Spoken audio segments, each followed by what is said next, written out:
안녕하세요. 저는 슬픔을 이겨내고 가족들과 행복하게 살고 있는 40대 후반 여자입니다. 제 나이가 그렇게 많은 건 아니지만 인생의 큰 아픔을 몇 번이나 겪었는데요. 그러다 보니 어느새 저도 마음이 더 성장하고 성숙해질 수 있었던 것 같아요.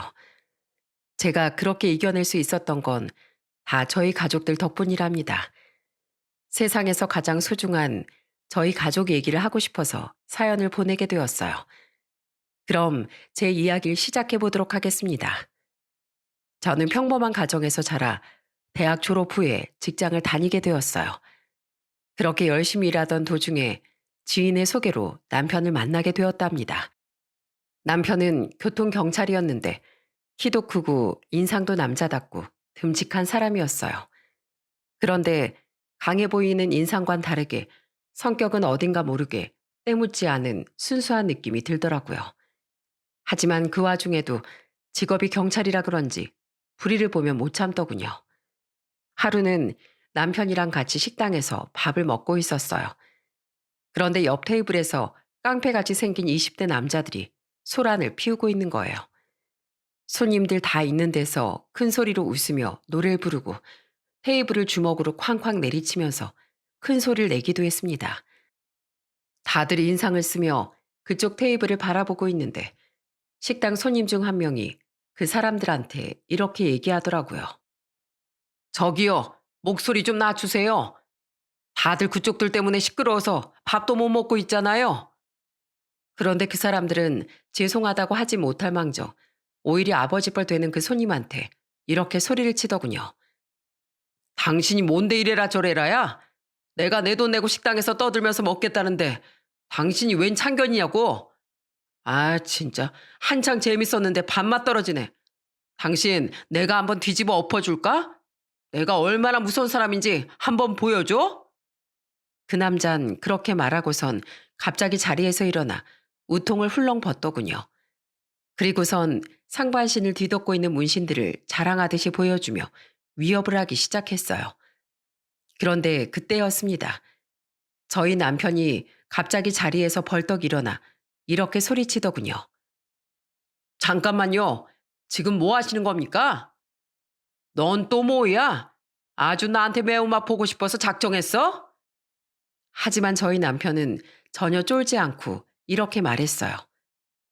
저기요, 나이도 20대밖에 안 돼 보이는데 아버지뻘 되시는 분한테 그렇게 심하게 하면 되겠어요? 그리고 여기 당신들이 전세 냈습니까? 손님들이 이렇게나 많은데 여기서 고성방가하고 욕설이나 내뱉으면 다른 손님들이 얼마나 기분이 나쁘겠어요? 아, 진짜. 오늘따라 내 심길 건드린 사람이 왜 이렇게 많아? 당신 도대체 뭔데? 여기 당신 식당도 아니잖아. 오늘 나한테 한번 혼쭐 나보고 싶어? 됐고요. 이런 식으로 다른 사람들한테 피해 주면 안 되죠. 어차피 음식도 다 드신 것 같은데 좋은 말로 할 때 그냥 돌아가세요. 뭐야? 이게 끝까지 날 열받게 한다 이거지? 그 남잔 갑자기 테이블에 있던 음식을 집어들더니 바닥에 확 집어던지더군요. 그리고 어깨를 쫙 펴고 문신을 보여주며 위협을 하기 시작했어요. 그런데 그 순간이었습니다. 눈 깜짝할 사이 남편이 그 남자를 제압하더군요. 게다가 옆에서 남편한테 주먹을 날리려던 일행 한 명까지도 제압을 해버렸어요. 마치 액션 영화가 따로 없더군요. 야, 이거 안 놔? 너 도대체 뭐야? 뭐냐고? 뭐긴 뭐야? 나 대한민국 경찰이다 이놈아. 어디서 선량한 시민들을 괴롭히고 있어? 사장님, 제가 잡고 있을 테니까 얼른 신고하시죠. 얼마 안 가 경찰이 도착하고 그 사람들은 끌려가고 말았어요. 순식간에 벌어진 그 일에 손님들이 모두 다 저희 남편을 바라보며 박수를 치더라고요. 식당 사장님도 저희 남편한테 몇 번이나 고맙다고 인사를 하시더군요.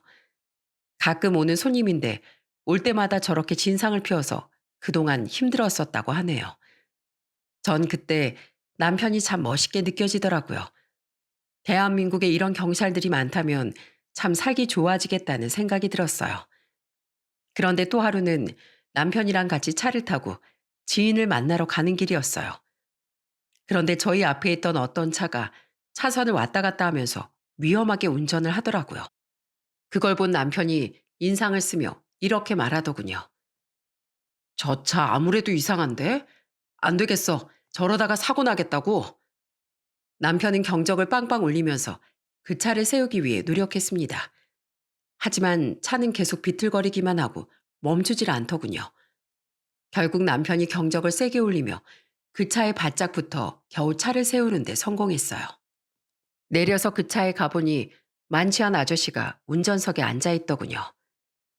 아저씨, 술 드셨어요? 위험하게 술 먹고 운전하시면 어떡해요? 아유, 딱 소주 한 잔 먹었다, 한 잔. 젊은 사람이 왜 이렇게 융통성이 없어? 그냥 갈 길 가면 되지. 왜 남의 차를 세우냔 말이야. 소주 한 잔만 마셔도 음주운전인 거 몰라요? 그리고 아저씨 운전하시는 거 보니까 소주 한 잔 수준이 아니던데요, 뭐. 아저씨, 여기 대형 트럭도 많이 다니고 위험하잖아요. 그렇게 운전하시다가 사고 나면 어떡하실 거예요? 그러다가 아저씨뿐만 아니라 죄 없는 다른 사람도 다치는 거라고요. 남편은 그렇게 말하고는 경찰에 바로 신고해버리더군요. 얼마 후 출동한 경찰이 음주 측정을 해보니 면허 취소 수준이 나오고 말았습니다. 역시나 소주 한 잔만 마셨다는 그 아저씨의 말은 다 거짓말이었어요. 우리나라에 음주운전으로 인한 사망사고가 한 해에도 수도 없이 많이 일어나잖아요. 남편은 그걸 막기 위해 위험을 무릅쓰고 그 차를 세웠던 겁니다. 그런데 그 아저씨는 저희 남편이 경찰에 신고한 게 기분이 나빴는지 지나가면서 저희 남편 쪽에 침을 퇴뱉고 지나가더군요. 저는 너무 화가 나서 그 아저씨한테 이렇게 말했어요. 아저씨, 지금 뭐 하시는 거예요? 왜 사람한테 침을 뱉고 난리예요? 그런데 남편은 저를 말리면서 이렇게 말하더군요. 채희 씨, 난 괜찮으니까 그렇게 화내지 마. 저 아저씨도 기분 나쁠만 하잖아. 아마 나 때문에 재수없게 걸렸다고 생각할걸? 면허 취소는 당연하고 벌금까지 엄청 많이 내게 될 거야. 우린 할 일을 했으니까 이제 그만 돌아가자. 남편의 마음씨도 참 너그럽더군요. 저 같았으면 진작에 그 아저씨를 쫓아가서 한바탕 따졌을 텐데 자긴 괜찮으니 그냥 넘어가자고 하더군요. 남편은 이렇게 선량한 시민들이 피해를 보지 않도록 항상 애쓰는 사람이었어요. 한 번은 또 남편이랑 야외에서 하는 공연을 보러 간 적이 있었습니다. 그런데 저희 앞에서 있던 남자가 수상한 행동을 하는 거예요. 휴대폰으로 공연을 찍는 게 아니라 앞에 있는 여자의 치마 쪽을 찍는 것 같더라고요. 그걸 본 저희 남편은 또 가만히 있지 않았어요. 저기요, 지금 뭐 하시는 겁니까? 당장 휴대폰 좀 이리 줘봐요. 무슨 사진 찍었는지 당장 보여달라고요. 에이씨, 당신이 무슨 상관이야? 내가 내 휴대폰으로 문자 보내고 있었는데 왜 시비냐고요? 카메라로 앞에 있는 여자분 찍고 있는 거 다 봤거든요? 지금 당장 경찰에 신고할 테니까 가만히 계세요. 결국 또 경찰이 출동했고 그 남잔 그 자리에서 잡혀가고 말았습니다. 역시나 문자를 보낸 게 아니라 공연 보러 온 여자들의 사진을 몰래 찍고 있는 거였더라고요. 남편이 이렇게 정의로운 모습을 보여줄 때마다 저는 점점 더 남편이 좋아졌어요. 원래 처음엔 남편이 저를 더 좋아했었는데 이젠 제가 남편을 더 좋아하게 되었죠. 그래서 전 남편과 1년 넘게 만났을 때 결혼을 하게 되었습니다. 그때 제 나이는 어느덧 30대 후반이 되어 있었어요. 그런데 남편과 결혼할 당시에 저희 시어머니가 말기암 상태셨어요. 그래서 저희 결혼식 때도 휠체어를 타고 오셨더라고요. 저는 너무 걱정되는 마음에 결혼식이 끝난 이후에 시어머니에게 이렇게 말했답니다. 어머님, 여기까지 오시느라 안 힘드셨어요? 무리하지 마시고 그냥 병원에서 쉬고 계셔도 되는데 괜히 저희 때문에 무리하신 거 아니에요? 무린 무슨, 우리 작은 아들이 결혼하는데 당연히 와야지. 내가 애미가 돼서 아들 결혼식도 보러 안 오면 되겠어? 그나저나 오늘 너희 결혼하는 걸 보니까 너무 행복해서 이렇게 눈물이 다 나는구나. 내가 죽기 전에 우리 작은 아들 결혼하는 거 못 보고 죽을 줄 알았거든. 며느라, 우리 아들이랑 결혼해줘서 정말 고맙다. 앞으로도 서로 싸우지 말고 행복하게 지내야 한다. 알았지? 네, 어머님. 꼭 그럴게요. 절대로 어머님 걱정 안 시켜드릴 거예요. 그런데 남편과 결혼한 지 한 달도 안 되어서 저희 시어머니는 결국 돌아가시고 말았답니다. 이 정도로 힘드셨는데 결혼식장에는 어떻게 오신 건지, 저희 시어머니가 자식을 생각하는 마음이 얼마나 크셨는지 알 수 있겠더라고요. 장례식을 하는데 저희 형님이 시어머니 영정사진을 보면서 이렇게 말씀하시더군요. 어머님, 하늘나라에 가선 꼭 아프시지 말고 편하게 계셔야 돼요. 아셨죠? 그리고 아버님은 걱정하지 마세요. 며느리는 제가 꼭 아버님 잘 챙겨드리겠다고 약속할게요. 어머님이 그동안 저 예뻐해 주신 만큼 저도 꼭 보답할 거예요. 저는 결혼한 지 한 달밖에 안 됐지만 시어머니를 잃은 그 순간이 너무 슬펐습니다. 그래서 저도 형님 옆에서 울면서 이렇게 얘기했답니다. 어머님, 저도 형님을 본받아서 가족들한테 최선을 다할게요. 남편한테도 잘할 거고 아버님도 자주 찾아뵙고 보살펴 드릴 거예요. 그리고 형님이랑 아주버님을 인생 선배로서 존경하고 많이 배우면서 살게요. 그러니까 어머님, 걱정하지 마시고 편히 쉬세요. 그렇게 장례식을 마쳤지만 평생 같이 살던 아내를 잃은 저희 시아버지가 너무 힘들어 하셨어요. 시아버진 원래 공무원이셨다가 은퇴하고 집에서 쉬면서 봉사활동을 다니셨는데 시어머니가 돌아가시고 나선 매일 울면서 슬퍼하시더라고요. 그래서 자식들인 저희가 아버님을 많이 챙겨드렸답니다. 저희 남편은 물론이고 시숙님도 굉장한 효자였어요. 게다가 부부는 닮는다더니 형님도 시아버지한테 지극정성으로 잘하더라고요. 하루는 시댁에 갔는데 형님이 순두부찌개를 끓여주신 적이 있었어요. 그런데 그 순두부찌개를 한 입 맛본 시아버지가 눈물을 뚝뚝 흘리시더라고요. 큰애야, 내가 이 순두부찌개를 한 입 먹으니 네 시애미가 사무치게 보고 싶구나.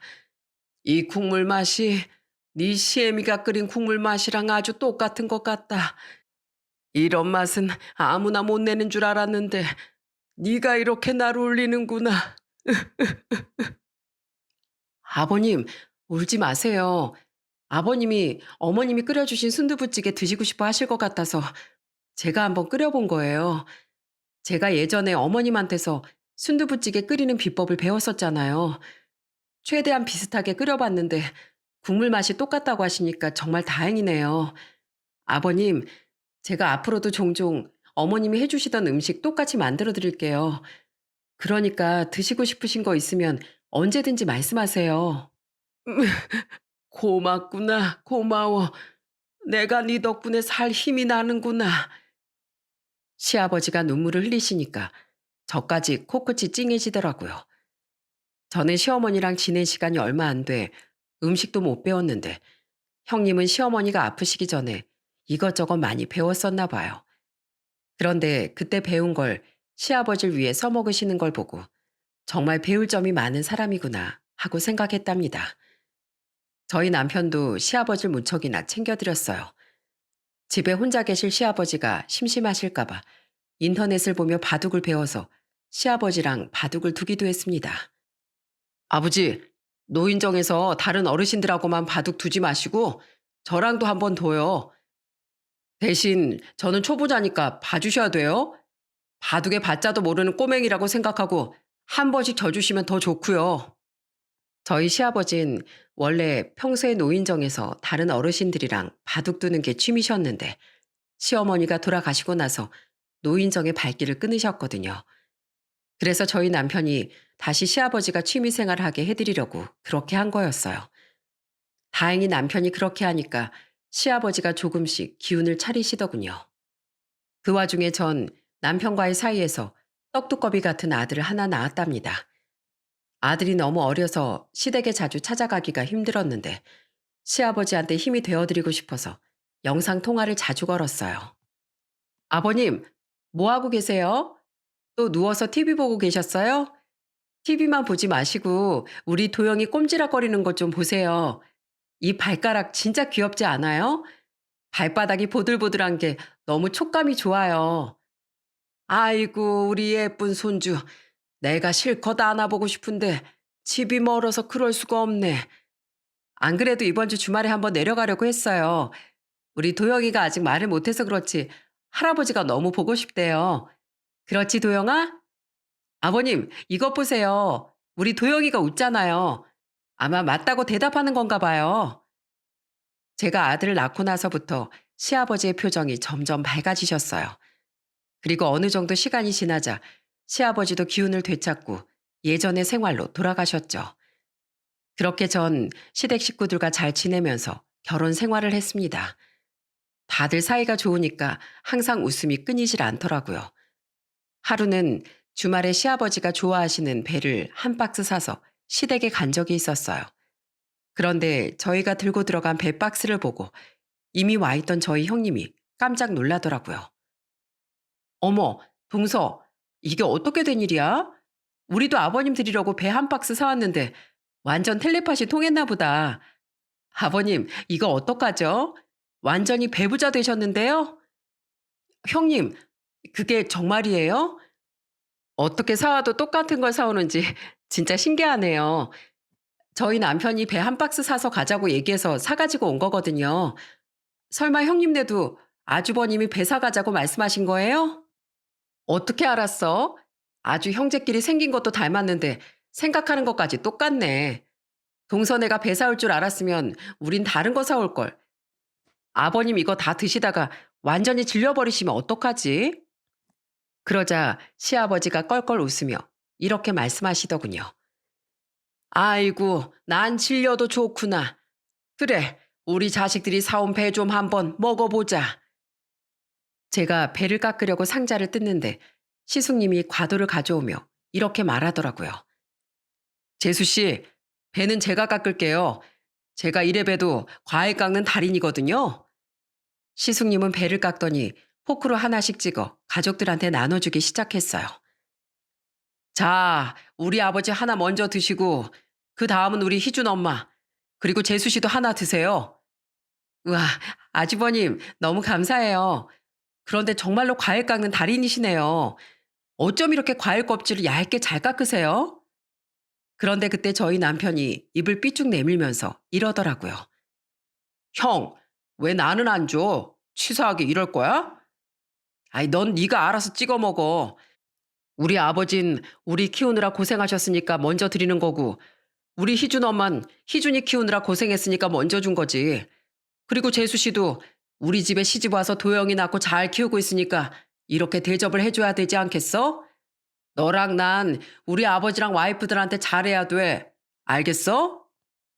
그 말에 다들 웃음을 빵 터뜨렸답니다. 저희 시숙님은 형님한테 물론이고 저한테도 무척 잘해줬어요.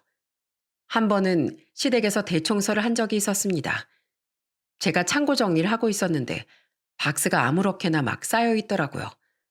그걸 정리하려고 박스를 들었는데 너무 무거워서 잘 들리지 않는 거예요. 낑낑거리면서 겨우 들고 있었는데 그때 저희 시숙님이 나타났습니다. 재수 씨, 이렇게 무거운 걸 왜 혼자 들어요? 이런 건 남자들이 들어야죠. 이리 주세요. 이런 건 제가 할 테니까 저희 와이프랑 청소하는 것만 좀 도와주세요. 저희 시숙님은 남편처럼 키도 크고 덩치도 듬직했거든요. 그래서 무거운 것도 척척 들어주고 제가 고생할까봐 신경을 써주더라고요. 시댁 식구들과 사이가 너무 좋다 보니 정말 행복했어요. 저는 둘째 아들도 낳고 시아버지도 자주 찾아뵈면서 그렇게 지냈답니다. 그리고 결혼한 지 어느덧 4년이 되었어요. 저희 부부는 시댁 식구들과 강원도로 가족 여행을 계획하게 되었답니다. 그런데 시숙님이 이번 여행을 엄청 설레어 하더라고요. 재수 씨, 강원도에 놀러 가봤어요? 강원도가 여름에 가도 좋지만 겨울에 가도 최고거든요. 재수 씨, 도루묵 들어봤죠? 가면 도루묵은 꼭 먹어야 돼요. 그게 김치찌개로 끓여 먹어도 맛있고 연탄에 구워 먹어도 얼마나 풍미가 죽이는데요. 어머, 말짱 도루묵 할 때 그 도루묵이요? 저 한 번도 안 먹어봤는데 이번 기회에 꼭 먹어봐야겠네요. 그래서 제가 맛있는 식당 몇 개 알아봤어요. 그리고 우리 가는 펜션도 기가 막힌 곳으로 예약 다 해놨죠. 제가 아주 이번에 가족끼리 신나게 놀다 오려고 큰돈 썼습니다. 에이, 아주버니 혼자 다 하시면 어떡해요. 저희도 자식인데 할 건 해야죠. 아, 그럼 저희가 먹을 건 다 쏠게요. 가서 드시고 싶으신 거 다 드세요. 결혼하고 처음 가는 가족 여행이라 저 역시도 너무 마음이 들떴어요. 하루라도 빨리 여행을 가서 사진도 많이 찍고 맛있는 음식도 실컷 먹고 오고 싶었죠. 그런데 정말 불행하게도 그 가족 여행은 갈 수 없게 되었답니다. 여행을 가기 이틀 전이었어요. 그날따라 유난히도 추운 겨울날이었답니다. 갑자기 형님한테서 전화가 와서 받아보니 펑펑 울면서 이렇게 얘기하는 겁니다. 동서, 어떡해? 큰일 났어. 지금 빨리 좀 와줘. 저는 형님의 연락을 받고 남편이랑 같이 급하게 병원으로 향했어요. 시숙님이 운동 갔다가 나오는 길에 갑자기 심장마비로 쓰러져서 병원에 실려갔다고 하더라고요. 그런데 병원에 도착했을 땐 시숙님은 이미 흰 천에 쌓여있는 상태였습니다. 쓰러진 걸 지나가던 시민이 발견해서 신고했는데 발견했을 땐 이미 늦은 상태라 그대로 세상을 떠나고 말았거든요. 연락을 받고 급하게 올라오신 시아버진 땅까지 치면서 대성통곡을 하시더라고요. 아이고, 어떻게 이런 일이. 명규야, 우리 착한 아들 명규. 네가 어쩌자고 예비를 두고 먼저 떠난단 말이냐. 내가 지금이라도 용서해 줄 테니까 장난치지 말고 얼른 일어나거라. 제발 눈 좀 뜨고 예비 좀 바라봐다오. 네가 이렇게 한순간에 저 세상으로 가버린다는 게 말이나 되는 일이냐. 저 역시도 운동도 열심히 하고 건강하던 시숙님이 하루아침에 세상을 떠났다는 게 믿겨지지 않았어요. 며칠 전까지만 해도 가족여행 간다고 잔뜩 신나 있던 사람인데 한순간에 이렇게 된다는 게 말이나 되나요? 평소에 지병이라도 있었으면 마음의 준비라도 했을 텐데 누구보다도 건강했던 사람이라 그 충격이 더 컸습니다. 그런데 저도 이렇게나 슬픔이 큰데 동생인 저희 남편은 오죽하겠어요. 장례식장에서 아예 주저앉아 계속 눈물을 쏟아내더군요. 여보, 우리 형 불쌍해서 어떡해. 우리 형 이렇게 일찍 떠나버릴 사람이 아니잖아. 형이 그동안 우리 가족한테 얼마나 잘했는데 그렇게 착한 사람이 오래 살아야지 왜 벌써 생을 마감해야 되냐고. 당신도 알지? 내가 우리 형을 얼마나 좋아했는지. 나 어릴 때부터 형이 제2의 아버지나 마찬가지였잖아. 나랑 나이 차이 많이 안 나도 항상 어른스럽게 날 챙겨주고 좋은 모습만 보여주던 형이었잖아. 그래서 난 어릴 때부터 우리 형이 롤모델이었단 말이야. 형처럼 살고 싶어서 내가 얼마나 노력했는 줄 알아? 이제 겨우 형의 모습을 조금씩 닮아가고 있다고 생각했는데 형이 이렇게 떠나버리면 이제 난 어떡하라고. 기쁜 일이든 슬픈 일이든 뭐든지 함께할 만큼 형제간의 우애가 깊었으니 그 슬픔도 말로 할 수 없을 만큼 컸겠죠. 남편이 서럽게 펑펑 우는데 안아주면서 달래주는 것 말곤 할 수 있는 게 없더라고요. 얼마 전까지만 해도 웃음이 끊이지 않는 화목한 가족이었는데 이 일로 인해 가족들이 한꺼번에 무너지고 말았습니다. 특히 과부가 되어버린 형님은 아예 시근까지 전폐하고 너무 힘들어하셨어요. 저는 그런 형님이 너무 걱정되어서 매일 형님네 집에 찾아갔습니다. 형님, 제가 죽 좀 끓여왔으니까 이거라도 한술 떠보세요. 이럴 때수록 형님이 힘을 내셔야지. 이렇게 밥도 안 드시고 매일 울고만 계시면 어떡해요. 동서, 나 너무 힘들어서 죽고 싶어. 이렇게 세상을 떠날 거면 미리 예고라도 해주지. 작별 인사도 못하고 갑자기 떠나면 난 어떻게 살라고. 동서, 그냥 나 좀 내버려둬. 나 그냥 이렇게 굶다가 우리 희준 아빠 따라갈래. 형님은 눈물을 흘리면서 그렇게 말하더군요. 저도 눈물이 쏟아져 나왔지만 형님이 정신 바짝 차렸으면 좋겠다는 마음에 버럭 화를 내며 이렇게 말했어요. 형님, 자꾸 그런 소리 하실 거예요? 형님 이런 분 아니었잖아요. 씩씩하고 밝던 분이 어린 아들을 두고 가버린다는 소리가 입에서 나와요? 도대체 왜 이러시는 거예요? 미안해, 동서. 나도 힘을 내보려고 하는데 그게 잘 안 돼. 동서가 매일 이렇게 나 찾아와서 죽도 끓여주고 우리 희준이 밥도 챙겨주는데 난 염치 없게 이런 한심한 소리만 입에서 나오네. 동서, 그래도 내가 힘내야겠지? 우리 희준이를 위해서라도 내가 일어서야 되는 거잖아. 당연하죠. 그걸 말이라고 하세요? 그러니까 얼른 한술 뜨세요. 형님 이러시면 저까지 가슴이 찢어지잖아요. 그런데 그때였어요. 방에 있던 조카가 쪼르르 달려나와 울면서 이렇게 말하더군요. 엄마, 작은 엄마, 왜 자꾸 울어요? 그러니까 저도 자꾸 눈물이 나오잖아요. 나도 우리 아빠 보고 싶단 말이에요. 미안해, 희준아. 엄마가 미안해. 우리 희준이도 마음이 많이 아플 텐데 엄마가 울기만 해서 더 속상했지? 엄마가 이제 울지 않겠다고 약속할게. 작은 엄마 말대로 밥도 열심히 먹고 기운 내겠다고 약속할게. 그날 저와 형님은 조카를 껴안고 한참이나 울었답니다. 그 후에도 전 형님이 기운을 차릴 때까지 계속 왔다 갔다 하면서 형님을 챙겼어요. 힘들어하고 계시는 시아버지한테도 마찬가지였죠. 그런데 역시 시간이 해결해 준다고 1년 정도 흐르니까 다들 어느 정도 괜찮아졌답니다.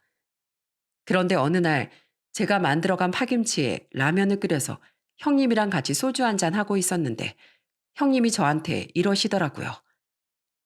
동서, 나 이제 더 이상 무너지지 않고 우리 희준이만 생각하려고.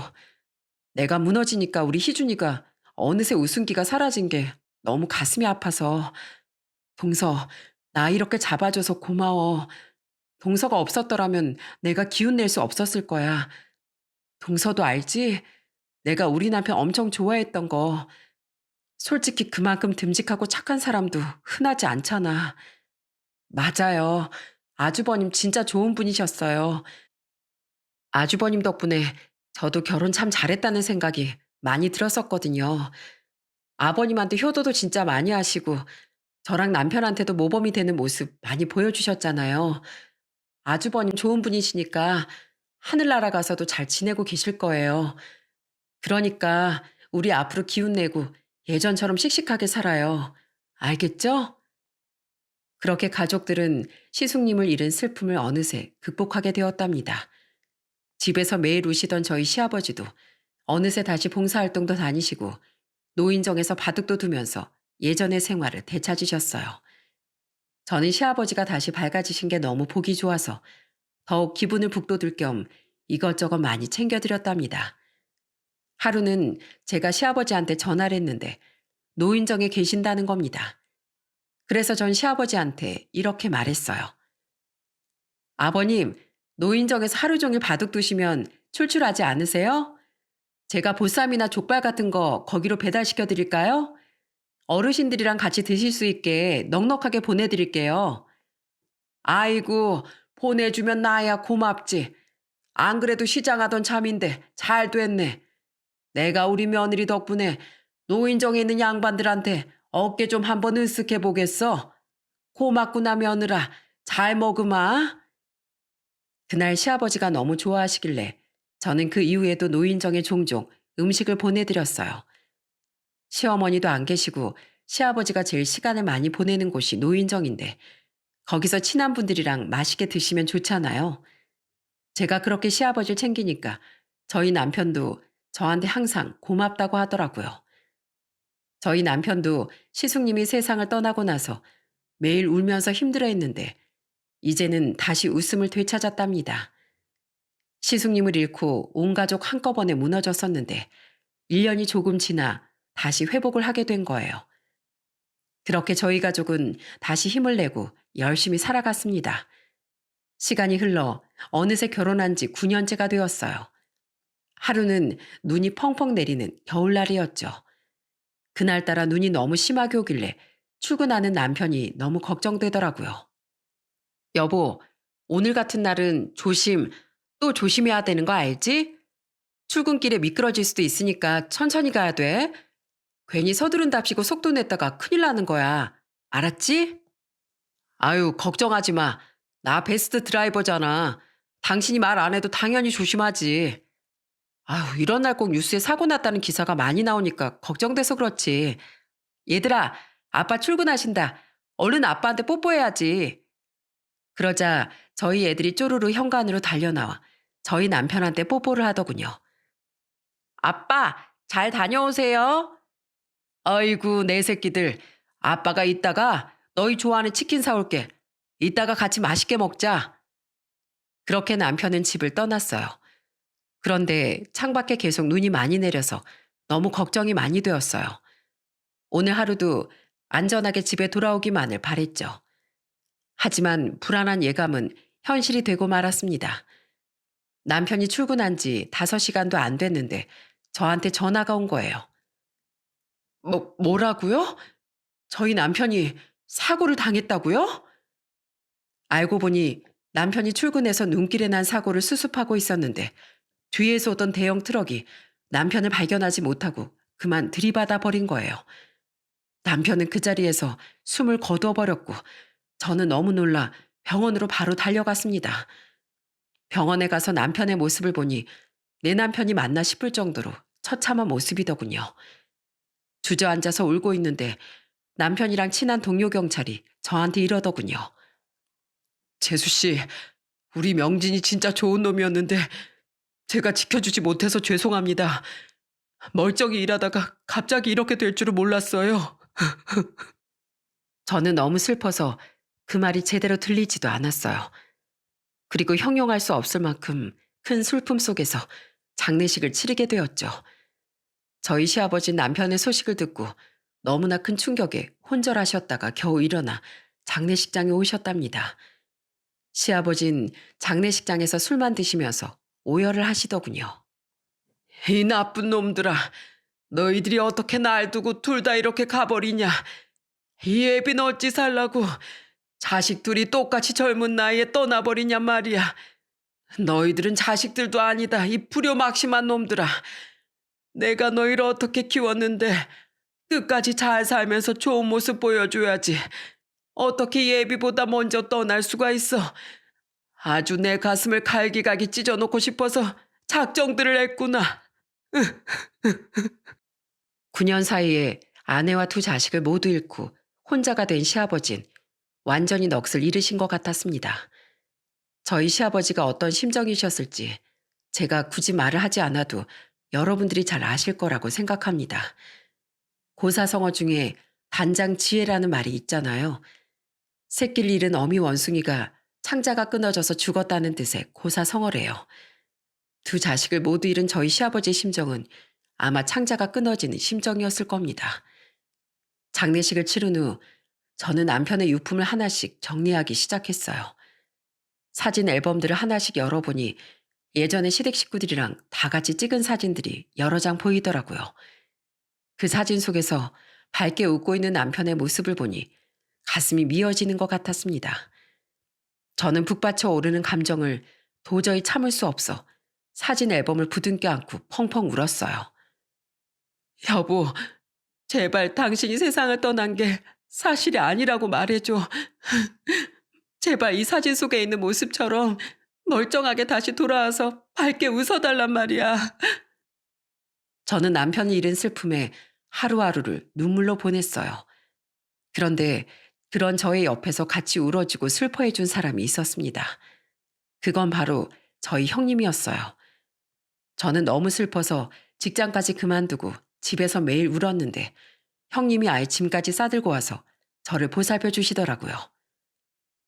동서, 아무래도 내가 당분간 동서 옆에 있어야겠어. 지금 동서가 무슨 마음일지 누구보다도 내가 제일 잘 알잖아. 혹시라도 동서가 안 좋은 생각할까봐 내가 무서워서 그래.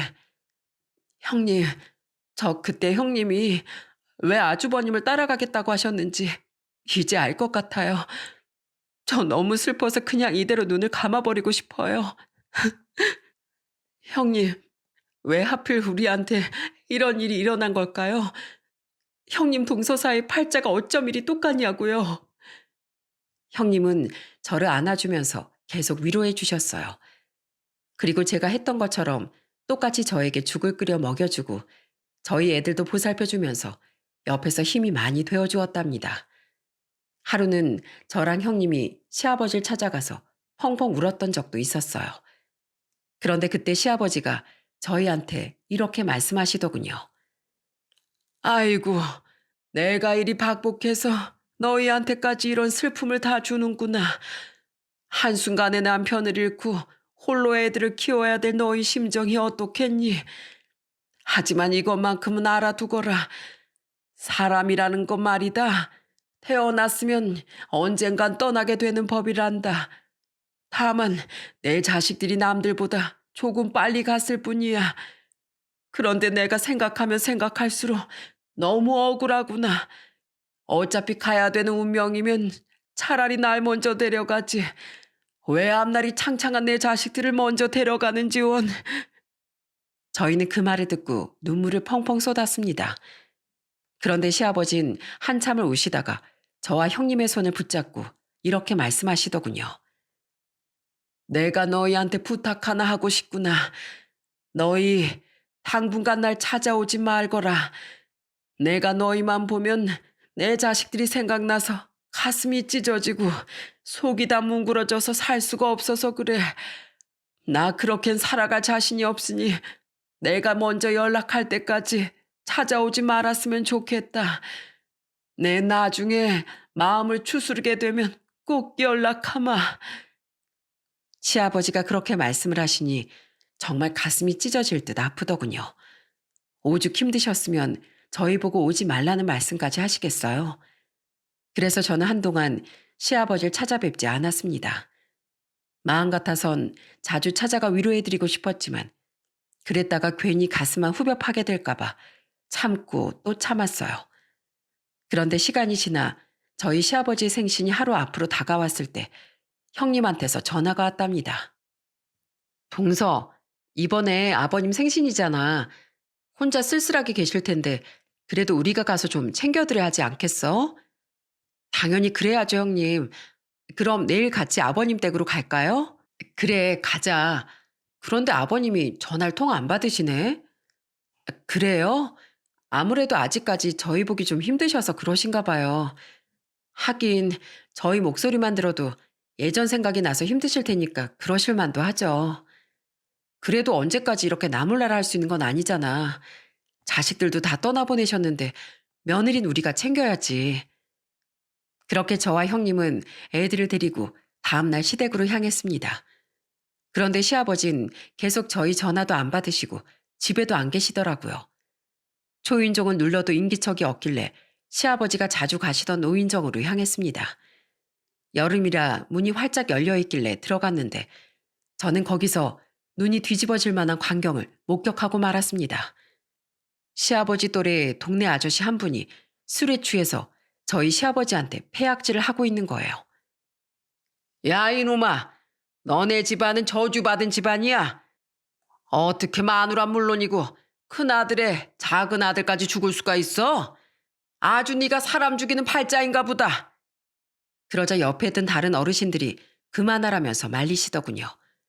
그런데 그 아저씨는 계속해서 저희 시아버지한테 막말을 했습니다. 어휴, 넌 이제 자식도 하나 없지? 이제 쓸쓸하게 늙어 죽을 일만 남았네. 자식들 다 죽고 너 혼자 살아있으니까 좋으냐? 그런데 저희 시아버진 화를 내긴커녕 고개만 북 숙이고 계시더군요. 그런데도 그 아저씨는 막말을 멈추지 않았어요. 네 마누라랑 자식들 그렇게 된 거 다 너 때문 아니야? 너 솔직하게 말해봐. 평소에 우리한테 그렇게 착한 척하더니 그거 다 가식이었지? 알고 보면 젊을 때 사람들 못 사게 굴고 인생 개똥같이 산 거 아니야? 그러니까 이런 천벌을 받는 거지. 안 그러냐? 그런데 그때 저희 시아버지가 눈물을 뚝뚝 흘리시더군요. 안 그래도 저희 남편이 세상을 떠났을 때 본인이 박복해서 자식들이 그렇게 되었다며 자책을 하셨는데 그 아저씨가 그렇게 가슴을 후벼 파는 말씀을 하시니 눈물을 보이시는 것 같더군요. 그런데 그때였습니다. 저희 큰아들이 시아버지한테 이렇게 소리치더군요. 할아버지, 저희 왔어요. 울지 마세요. 그제서야 저희와 눈이 마주친 시아버지가 울면서 이렇게 말씀을 하시더라고요. 아이고, 내 새끼, 여기는 어떻게 왔어? 할아버지, 울지 마세요. 할아버지 보고 싶어서 온 거예요. 그런데 저 할아버지 뭔데 저런 심한 말을 해요? 할아버지, 우리 할아버지한테 뭐라고 하지 마세요. 우리 할아버지는 세상에서 제일 착한 사람이거든요. 그러자 그 아저씨는 꿀먹은 벙어리가 되었습니다. 하지만 이미 잔뜩 열받은 저와 형님의 분노를 가라앉힐 수는 없었어요. 저는 그 아저씨에게 이렇게 소리쳤답니다. 저기요, 아저씨, 말씀을 너무 심하게 하시는 거 아니에요? 우리 아버님한테 자식이 없다뇨. 이렇게 며느리들도 있고 예쁜 손주도 셋이나 있잖아요. 이렇게나 자식이 많은데 우리 아버님을 왜 외톨이 취급하세요? 당장 우리 아버님한테 사과하세요. 뭐야. 자식들이 다 죽었는데 며느리들이 여기까지 찾아왔어? 아이고, 대단한 며느리들이네. 아유, 사람이 술 먹으면 그럴 수도 있지. 내가 자네 시아버지랑 30년 지기야. 친한 사이에 편하게 말 한 번 한 거 가지고 왜 그래? 편하게 말하는 게 사람한테 상처 주는 거예요? 우리 아버님 울고 계시잖아요. 30년 지기면 그런 못된 말로 아픈 곳을 공격하는 게 아니라 안아주고 보듬어 줄 줄 아셔야죠. 아유, 며느리가 왜 이렇게 드세? 어른이 말 한 번 한 거 가지고 난리도 보통 난리가 아니구만. 너희들은 부모도 없어? 위아래는 알아봐야 될 거 아니야. 그러자 이번엔 저희 형님이 나섰습니다. 뭐라고요? 지금 말씀 다 하셨어요? 그런 아저씨는 자식도 없으세요?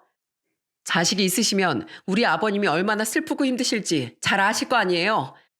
자식을 하나도 아니고 둘이나 잃으셨는데 어떻게 자식까지 키워보신 분이 우리 아버님한테 그런 심한 말씀을 하시냐고요? 아니, 난 그냥 저 양반 신세가 하도 기구하길래 젊었을 때 무슨 큰 잘못이라도 해서 벌 받은 줄 알았지. 우리 아버님이랑 30년 지기라면서 젊었을 때 어떻게 사셨는지도 모르세요? 우리 아버님 공무원 생활하면서 자식들 훌륭하게 다 키우시고 은퇴하고 나서도 봉사활동까지 다니면서 좋은 일 많이 하시는 분이에요. 아저씨처럼 술 취해서 남의 상처는 후벼 파는 그런 사람이 아니라고요. 그러니까 당장 우리 아버님한테 사과하세요. 사과하시라고요. 아, 알았어. 아이고, 이 집 며느리들은 왜 이렇게 무서워? 이봐, 강씨, 내가 미안하네. 내가 술 취해서 자네한테 말실수를 좀 했어. 그러자 저희 작은 아들이랑 조카가 그 아저씨를 째려보면서 이렇게 말하더군요. 할아버지 나빠요. 진짜 못된 사람이에요. 맞아요. 세상에서 제일 못됐어요. 그러자 그 아저씨는 당황한 표정을 짓더니 말을 막 우물쭈물하다가 아예 도망가 버리더군요. 그러자 옆에 있던 다른 어르신들이 한숨을 푹푹 쉬면서 이렇게 말씀하셨어요. 아이고, 저 양반은 술만 마시면 왜 저러나 몰라. 사람이 아주 돌아버려가지고 저렇게 고약하게 사람들을 괴롭힌다니까. 그러니까 말이야. 저 양반 앞으로 술 마시면 노인정에 못 오게 해야 돼. 저 인간 때문에 가슴 치면서 운 사람이 어디 한둘이어야지. 그나저나 강씨, 며느리들 참 잘 뒀네. 참 잘 뒀어. 자식들도 그렇게 착하게 잘 키우더니만 며느리들까지 아주 친국이야. 잘 찾아오지도 않는 우리 며느리들 생각하면 아주 너무 부러워 죽겠어. 그런데 그때 저희 시아버지가 눈물을 뚝뚝 흘리며 저희한테 이렇게 말씀하셨어요. 다들 너무 고맙구나. 내가 술 한잔하고 안 그래도 기분이 울적했거든. 그 와중에 저 양반이 저런 말을 짓거리는데 반박도 못하겠고 정말 내 잘못인 것 같아서 가슴이 무너지더구나.